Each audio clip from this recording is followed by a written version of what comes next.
ẩm thực Hà Nội luôn là một nét văn hóa độc đáo riêng, hấp dẫn với bất cứ ai khi đặt chân tới nơi này. Bên cạnh phở và bún chả thì gà tần thuốc Bắc cũng là một trong những nét tinh tế trong ẩm thực Hà Thành. Hôm nay các bạn hãy cùng mình đi tới quán gà tần cây si ở 29 Tống Duy Tân, Hoàn Kiếm, Hà Nội nha. Gà tần thuốc Bắc Hà Nội là món ăn bổ dưỡng, thường dùng gà ác hầm cùng ngải cứu, thuốc Bắc, đẳng sâm, táo đỏ, kỷ tử, tạo hương vị ngọt thanh, thịt mềm, rất tốt cho sức khỏe. Món ăn nổi tiếng này có giá khoảng 100.000 đồng trên suất, phổ biến tại các phố ẩm thực như Tống Duy Tân, Đội Cấn. Món ăn này rất phù hợp cho người ốm, người già, phụ nữ sau sinh hoặc bồi bổ sức khỏe trong những ngày Đây là gà tần thuốc Bắc ở quán cây si các bạn nha. 29 Tống Duy Tân, Hàng Bông, Hoàn Kiếm, Hà Nội. Quán gà tần ở đây rất là nổi tiếng. Quán gà tần cây si đấy nha các bạn nhé. Gà ác tần thuốc Bắc. Đây có gà ác đây các bạn này.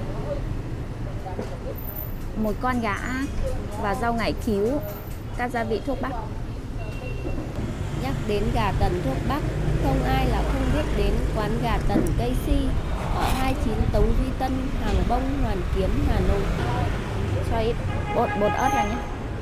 Là một trong những quán gà tần lâu đời nhất tại phố ẩm thực này, được cho là hoạt động từ khoảng năm 1989.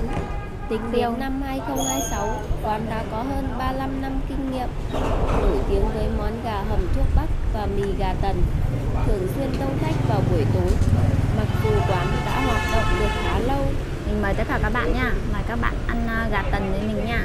Nhưng hương vị thì vẫn trọn vẹn như lúc đầu, vô cùng đặc trưng và riêng biệt. Con gà ác ở đây rất là to các bạn nhé. Bát gà tần được kết hợp với 7 vị thuốc Bắc quý là kỷ tử, ương quy, đẳng sâm, ngải cứu, táo tàu, thục viện và hạt sen. Nước gà tần đậm đà, không còn vị đắng của rau ngải. Gà tần ăn rất là đậm đà vị thuốc Bắc các bạn nha. Mà ăn thịt rất là ngọt, mà vẫn là chắc dai mềm nha, không hề bị thịt không hề bị nát bở đâu nha. Ăn rất là chắc thịt nha. Kết hợp với vị ngọt của thịt cùng với mùi thuốc Bắc hòa vào nhau tạo nên vị ngọt thanh tự nhiên vô cùng ngon miệng. Gà tần được yêu thích không chỉ bởi hương vị đặc trưng, hợp khẩu vị với nhiều người sành ăn, mà còn vô cùng bổ dưỡng. Đây là món ăn nên thuốc, giàu dinh dưỡng, giúp bồi bổ cơ thể, phòng tránh các bệnh giao mùa, đặc biệt rất tốt cho bà bầu và người ốm. Cái đùi gà, con gà ác đây rất là to, cái đùi rất là nhiều thịt. Trong xã hội Việt Nam xưa, gà tần thuốc Bắc là món ăn được xếp vào danh mục món ăn hoàng cung, chuyên được dùng để phục vụ vua chúa và quan lại cao cấp, vì đây là món ăn có nguyên liệu khó tìm kiếm, lại mang lại nhiều chất dinh dưỡng. Sau nhiều năm, gà tần dần dần trở nên quen thuộc hơn với cuộc sống hàng ngày, trở thành bài thuốc dinh dưỡng cho mọi nhà, được kết hợp chỉ từ những nguyên liệu đơn giản như thuốc Bắc, gà và rau ngải cứu, xong để làm nên một bát gà tần thuốc Bắc đúng vị. Thịt gà mềm mặn lại cần đến sự tinh tế, cầu kỳ trong từng khâu chế biến. Việc lựa chọn nguyên liệu để chế biến món gà tần cũng vô cùng khắt khe, kỹ lưỡng. Gà được chọn để nấu món gà tần phải là loại gà mái, tơ non hoặc gà ác chân trì khoảng 600 đến 700 g. Cầm tay nó dễ ăn hơn các bạn ạ. Ăn gà bằng đũa khó ăn, nên là mình xin phép được cầm tay nha. Ngải cứu phải là những ngọn ngải cứu tẻ còn non thì mới tạo nên được vị thơm, vị ngon trong món ăn kỳ công này. Sau đó, gà sẽ được sơ chế và hấp cách thủy hàng giờ cùng với các nguyên liệu thuốc Bắc. Chuyển sang cầm tay cho nó dễ ăn các bạn ạ. Vì ăn gà mà cầm đũa thì không gặm được cả xương, khiến thịt gà mềm nhưng không hề bị nát, ngấm đậm vị và nước dùng ngọt thanh tự nhiên. Thịt gà ngấm thuốc Bắc nên sẽ ngả sang sắc vàng nâu bóng, vô cùng kích thích, hấp dẫn thị giác và vị giác. Bên cạnh hương vị thơm ngon, hấp dẫn, gà tần thuốc Bắc còn được ví von như một bài thuốc khi mang đến nhiều lợi ích về sức khỏe. Tác dụng trong điều trị cảm cúm, nước gà tần giúp làm tan những chỗ sung huyết, phù nề, giảm tình trạng nghẹt mũi, có tác dụng làm giảm triệu chứng do cúm hoặc cảm lạnh gây ra.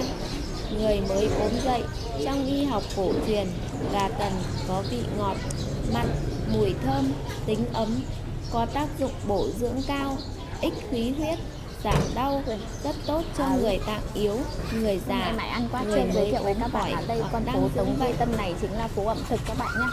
Cả một con phố luôn. Các hàng quán là san sát nhau và toàn bộ là các hàng là bán đồ ăn hết các bạn nhé. Ở đây là bán cả ngày và cả đêm luôn. Nên là các bạn mà có lên phố cổ á, du lịch ấy, thì có thể ghé qua phố Tống Duy Tân hoặc phố Tạ Hiện. Ở đây là những con phố đồ ăn và phố bia các bạn nhé. Giúp mau lành xương, đặc biệt thịt gà ác không gây phong ngứa như các loại gà khác, lại có khả năng Nước giúp mau lành xương. đậm đà vị thuốc bắc các bạn. Phụ nữ trước và sau sinh nở, người già yếu, kém ăn, trẻ em mỏi xương, Rau ngải cứu ăn rất ngọt nha, không hề đắng. người vừa bệnh một thời gian dài nên ăn các món gà ác, tốt cho người bị bệnh tim mạch. Cái món gà tần thuốc bắc này á, mà rất là phù hợp vào thời tiết se lạnh ấy các bạn. Ví dụ như mùa đông ấy, mà được ăn cái món gà tần thuốc bắc này, cảm giác như nó ấm người và khỏe người lên. Đây cũng là một món mà cũng có thể coi là một vị thuốc ấy các bạn. Những người ốm là hay bồi bổ cơ thể bằng cách là ăn gà tần thuốc bắc. Thịt gà ác giúp điều tiết khả năng miễn dịch cơ thể và chống lão hóa. Hàm lượng chất dinh dưỡng trong gà ác cao hơn nhiều so với các loại thịt khác. Bên cạnh hàm lượng chất béo và cholesterol rất thấp, tốt cho bệnh tim mạch. Chấm nước muối chanh để chấm gà nhá, nhưng mà mình chưa chấm miếng nào cả. Ớt tươi. Vì mình thấy ăn gà tần cũng vừa rồi nên là mình chưa chấm miếng nào. Tốt cho bà bầu. Món gà hầm thuốc bắc dành cho bà bầu bổ máu sau khi sinh. Gà này mà dùng đũa ăn là rất là khó, nên là hôm nay mình xin phép các bạn được dùng tay ăn nha. Thật sự là ăn gà dùng đũa là rất khó gặm xương các bạn ạ. Cầm tay ăn cho nó nhanh, nó dễ. Nhờ chứa hàm lượng sắt cao chứa trong thịt gà. Thưởng thức mì gà tần Hà Nội tại quán cây si là một trải nghiệm khiến thực khách khó lòng dừng đũa khi tô mì còn chưa vơi. Hương vị ở đây mang nét riêng biệt, vừa đậm đà vừa thanh dịu mà bạn khó tìm thấy ở bất kỳ nơi nào khác. Quán có tuổi đời lâu năm, thế nên lúc nào cũng tấp nập người ra vào. Nghe kiểu giống như là nghe danh quán đã lâu ấy, hôm nay đây có dịp được ghé thăm. Tùy sở thích, bạn có thể chọn hai loại mì gà trắng hoặc đen. Loại nào cũng ngon, thịt gà cũng thơm và sợi mì dai vừa đủ để thực khách cảm thấy nhớ thương. Món gà tần ở đây có hương vị thơm ngon, thịt gà thấm mềm, đáp ứng đầy đủ những tiêu chuẩn của món gà tần. Mình phát hiện ra một điều, mặc dù là gà tần thuốc bắc nhưng mà chấm cùng với cái nước muối chanh này ăn vẫn ngon hơn các bạn nhé.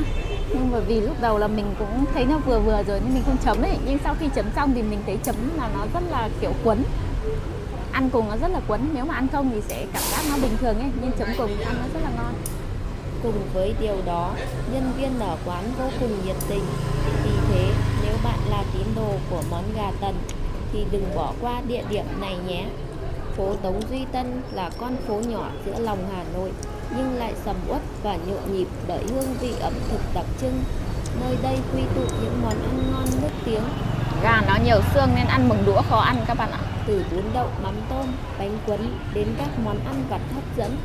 Bước chân vào phố Tống Duy Tân, bạn sẽ ngay lập tức bị cuốn hút bởi không khí nhộn nhịp, hương thơm ngào ngạt của đủ loại món ăn, từ những gánh hàng rong đơn giản đến những quán ăn khang trang. Tất cả đều góp phần tạo nên bức tranh ẩm thực đầy màu sắc của con phố này. Từ một con phố buôn bán nhỏ, Tống Duy Tân đã trở thành thiên đường ẩm thực. Có cả tàu và hạt sen các bạn nhé. Đây là quán tàu. Là một trong những con phố ẩm thực đầu tiên của Hà Nội, góp phần làm phong phú thêm nền văn hóa ẩm thực thủ đô. Phố Tống Duy Tân là nơi hội tụ của vô vàn món ngon Hà Nội, từ những món ăn dân dã đến những đặc sản nổi tiếng. Hạt sen đã các bạn nha. Có hạt sen. Sữa rừng đặc sản Hà Nội trên phố Tống Duy Tân, gà tần nổi lên như một món ăn bổ dưỡng, thơm ngon, đặc biệt thích hợp cho những ngày se lạnh. Đằng sau mình các quán cũng rất là đông khách ăn, mà đây là giữa buổi đấy nhé các bạn nhé. Không hẳn là buổi sáng, cũng không hẳn là buổi trưa. Nếu mà đúng vào giờ giữa sáng, giữa chiều, giữa tối còn đông khách nữa. Nhất là về chiều và đêm các bạn ạ. Vì ở đây phố, vì là nó là phố đi bộ ấy các bạn, nên là tối đến kiểu khách du lịch cũng giống như là khách ở các nơi tụ tập về đây ấy, vui chơi rồi đi ăn uống ấy. Buổi đêm rất là trên phố rất là sôi động nha. Đây là phố đây là phố Tống Duy Tân, còn phố Tạ Hiện thì sẽ chuyên về bia là nhiều các bạn nhé. Ngồi uống bia. Ở phố này thì chuyên về ăn uống. Gà ác được linh nhừ cùng các loại thuốc bắc quý giá như kỷ tử, đẳng sâm, táo tàu tạo nên hương vị thơm ngon đặc trưng, vừa ấm bụng vừa tốt cho sức khỏe. Gà Tần cây si ở 29 Tống Duy Tân là quán nổi tiếng trên phố ẩm thực, chuyên các món dinh dưỡng như gà Tần thuốc bắc, mì gà Tần, chim câu Tần, cơm đảo gà rang. Lên phố này cứ đi cách một bước lại gặp một người Tây các bạn nhé. Trên phố này rất là đông.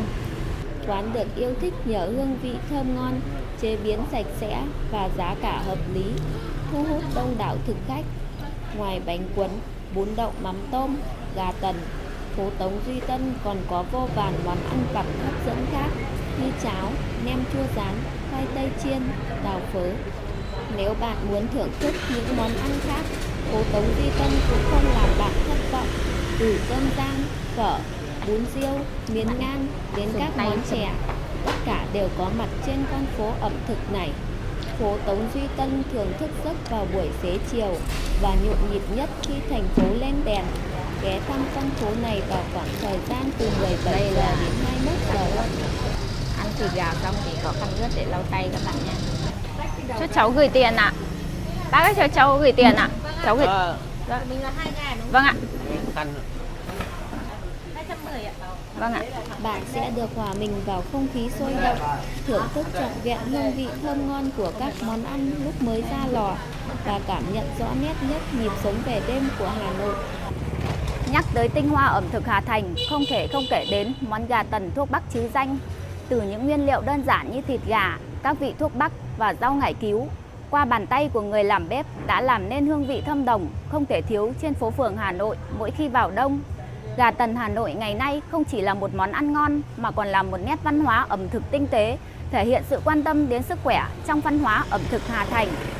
Các bạn nhớ đăng ký kênh, like và share để nhận được những video mới nhất của mình nha. Xin chào tất cả các bạn.